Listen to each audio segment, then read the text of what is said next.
सभापति महोदय, ये शब्द मेरे नहीं हैं बल्कि राष्ट्रपिता के हैं। जो लोग आज सरकार में बैठे हुए हैं, क्या वे अपने दिल में सोचेंगे कि यह देशद्रोह शब्द बालकों को पढ़ाने के लिए राष्ट्रपिता का कहा हुआ है? आज 54 वर्ष देश को स्वतंत्र हुए हो गए हैं, लेकिन राष्ट्रपिता की इस बात पर आज तक ध्यान नहीं दिया गया है। अंग्रेजी भाषा को पढ़ाना क्यों बंद नहीं किया गया और उसको दैनिक कार्यों में क्यों प्रयोग में लाया जाता है? मैं इस बात को कई बार इस सदन में कह चुका हूं और मैंने इस विधान परिषद की नियमावली में 1 वर्ष पहले एक संशोधन भी रखा था, लेकिन मेरा दुर्भाग्य है कि वह संशोधन वर्ष भर से इस सदन में प्रस्तुत नहीं हो सका। मेरी अपनी राय है कि कम से कम दैनिक कार्यों के लिए यदि सरकार अंग्रेजी भाषा पर बंधन लगा दे तो बहुत अच्छा हो, और जो यह अनुशासनहीनता है वह भी समाप्त हो जाए। पैराचेंज।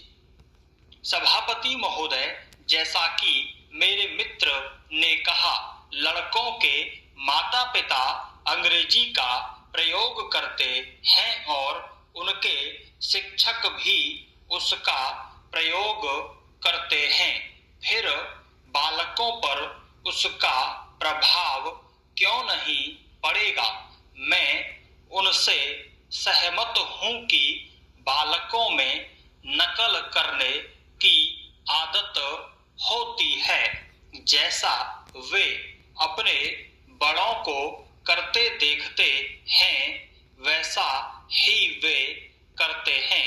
अगर हम कोई बुरा काम करेंगे तो उसका प्रभाव बालकों पर अवश्य पड़ेगा।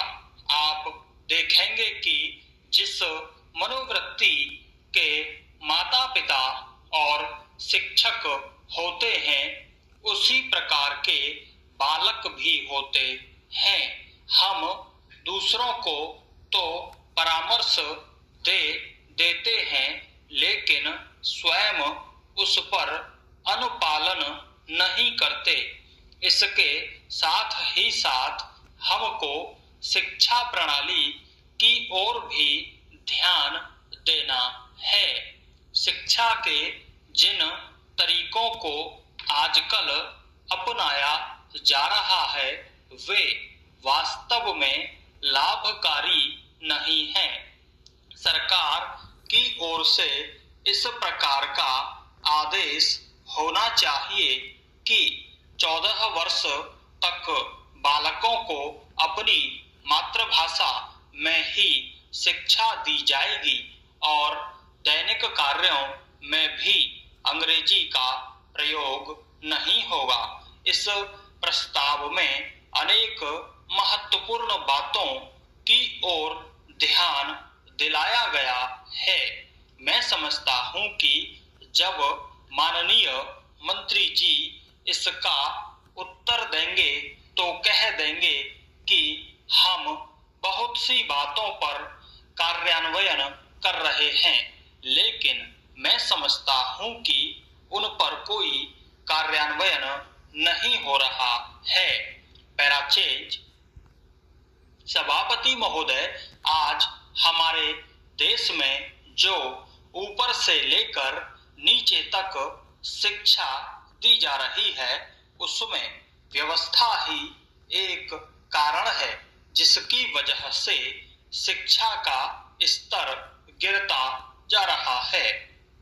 मेरा अपना विचार है कि जो शिक्षा प्रणाली है और जिस रूप में शिक्षा दी जा रही है वही अनुशासनहीनता का भी कारण है।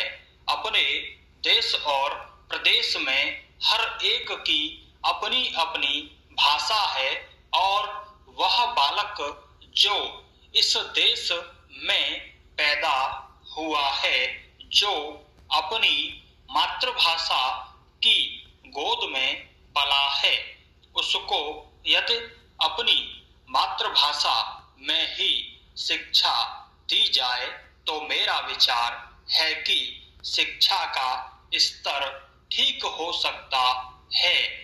जो सबसे बड़ी भूल और कमी सरकार के द्वारा दी जाने वाली शिक्षा के संबंध में हो रही है वह यह है कि बालक को मातृभाषा में शिक्षा न देकर उसको उस भाषा में शिक्षा देने की व्यवस्था की गई है जो हमारे देश या प्रदेश की भाषा कभी रही ही नहीं। मेरा अभिप्राय विदेशी भाषा अंग्रेजी से है।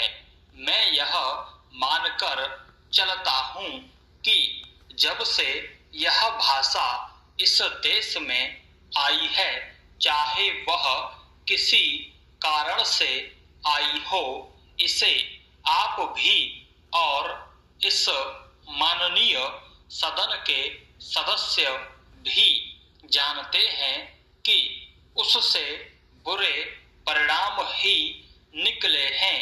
कोई भलाई नहीं हुई है। इस देश को जो हानि हुई है वह किसी से छिपी नहीं है। हम देख रहे हैं कि हमारे यहाँ जितना फैशन बढ़ रहा है और जितनी वेशभूषा बिगड़ रही है वह सब अंग्रेजी भाषा के ही कारण है। जिस समय यहाँ पर अंग्रेजों का राज्य था, प्रायः यह देखने को मिलता था कि वे लोग जो विशेष कर के किसी न किसी तरह से सरकारी पक्ष के ही होते थे, अंग्रेजों से मिलने के लिए जाते समय अंग्रेजी वेशभूषा का ही प्रयोग करते थे। परंतु यह इस प्रदेश और इस देश का दुर्भाग्य है कि अंग्रेजों का राज्य समाप्त हो जाने के बाद भी लोग उनकी वेशभूषा को पहनते चले जा रहे हैं। इससे जो प्रभाव हमारे देश के फैशन पर पड़ा उससे लाभ के बजाय हानि ही हुई है और हो भी रही है। भारत की गौरवपूर्ण सभ्यता और संस्कृति के संरक्षण पर पर्याप्त ध्यान देने की आवश्यकता है।